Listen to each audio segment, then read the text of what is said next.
ఒక దారుణమైన ఇన్సిడెంట్ కి సంబంధించిన వార్త మనకు అందుతోంది బులెటిన్ లో ముందుగా తమిళనాడులోని తిరునల్వేలిలో దారుణం జరిగింది సాఫ్ట్వేర్ ఇంజనీర్ కవిన్ దారుణ హత్యకి గురయ్యాడు పరువు హత్యగా పోలీసులు తేల్చారు తన అక్కని ప్రేమించాడని తమ్ముడు సుర్జిత్ హత్య చేశాడు సుర్జిత్ ని ప్రస్తుతం పోలీసులు అదుపులోకి తీసుకున్నారు సుర్జిత్ తల్లిదండ్రులు ఇద్దరు పోలీస్ డిపార్ట్మెంట్ కి చెందిన వాళ్ళు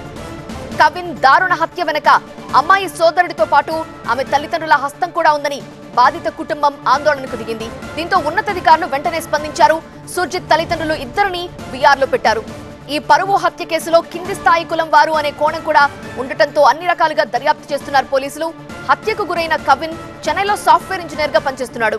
సుర్జిత్ సోదరి డాక్టర్ ఆమెకు కవిన్ కి చిన్నప్పటి నుంచి పరిచయం ఉంది అది ప్రేమగా మారింది ఈ నేపథ్యంలో ఆమె పిలిచింది అని హాస్పిటల్ కి వెళ్లాడు కవిన్ అక్కడ కత్తితో కవిన్ పై దాడి చేసి చంపేశాడు సుర్జిత్ హత్య తర్వాత సుర్జిత్ నేరుగా పోలీసులకి సరెండర్ అయ్యాడు ఈ కేసు ఇప్పుడు తమిళనాడులో సంచలనంగా మారింది